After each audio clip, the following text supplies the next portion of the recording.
If you think power only belongs to politicians, CEOs, or people with fancy titles, then you've never met an HOA Karen.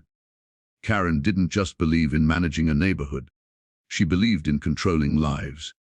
Who stepped outside, how loudly they walked, how much space they took up, and how far they were allowed to simply exist. To her, the HOA wasn't a responsibility. It was a throne. When I moved into Maple Ridge Estates, I genuinely thought a stressful chapter of my life had finally ended. After years of noise, traffic, and non-stop chaos, this place felt like a dream. Quiet streets, perfectly trimmed lawns, and the kind of silence that makes you breathe deeper without even realizing it. I thought I had found somewhere I could finally relax. I had no idea that in this neighborhood, even breathing required permission. The first few days were normal. Neighbors waved. People smiled. Nothing felt off. Then one afternoon, I opened my mailbox and found my first warning. My trash can had been left out a few minutes past the approved time. Fine included. I shrugged it off. Rules are rules, right? A few days later, another notice appeared. My grass was slightly over the allowed height. Another fine. Annoying, sure, but still manageable. What I didn't realize at the time was that every single notice had the same name at the bottom. Karen. She was always around, clipboard in hand.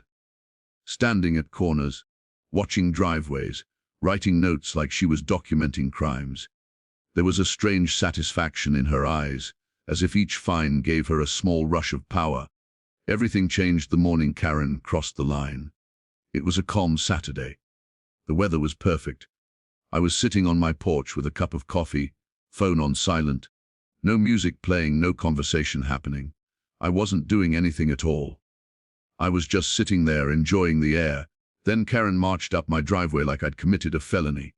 "You're violating HOA noise regulations," she said flatly. I laughed, honestly confused. "Noise? I'm not making any noise."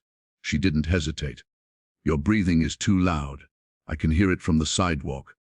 For a moment, my brain completely shut down. I genuinely thought it had to be a joke. A prank, something out of a bad TV show. But her face was stone serious. No smile, no exaggeration, just control. Nothing else happened that day. But on Monday morning, the joke became real. Inside my mailbox was an official HOA letter, violation code, legal language. A detailed description stating that the resident had been observed sitting on their porch while breathing loudly.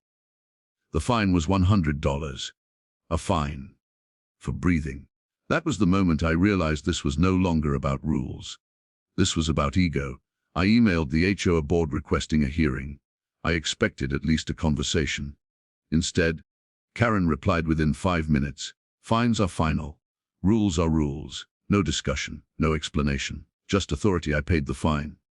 Not because I agreed with it, but because I understood something important. If Karen wanted control, she was going to push until someone pushed back.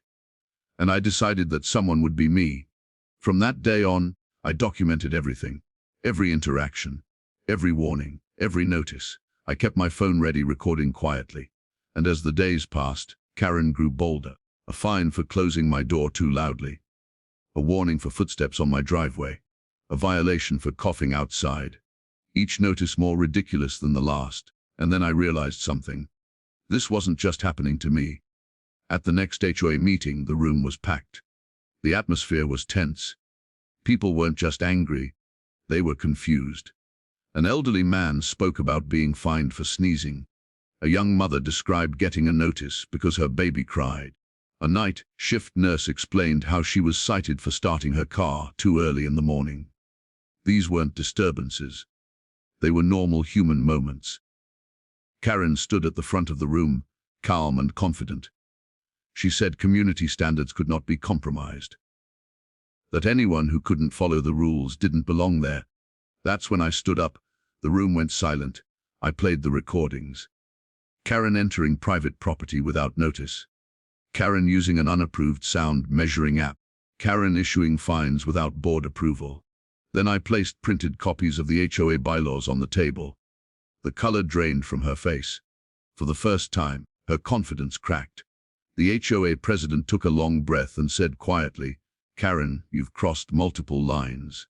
That night, Karen was removed from her position. The evidence is Every irrefutable. fine she had As issued you can over the see past highlighted 6 months here, was and refunded. confirmed by this The data, bylaws were we have a updated with a serious new rule compliance stating issue. that normal human activity, including breathing, coughing, walking, and simply existing, could not be fined. 3 months later, Karen moved out of the neighborhood without a word. Today, Maple Ridge Estates is genuinely peaceful, not because people are afraid to make noise, but because they no longer have to fear being punished for being human. Some people join HOAs to protect property values. Others join to feel powerful. You won't believe what happened next. But when someone The tries squirrel to jumped control right the air into you the breathe, stroller. the problem Stop it, isn't the really? neighborhood, it's the I wish I Karen. could have seen that.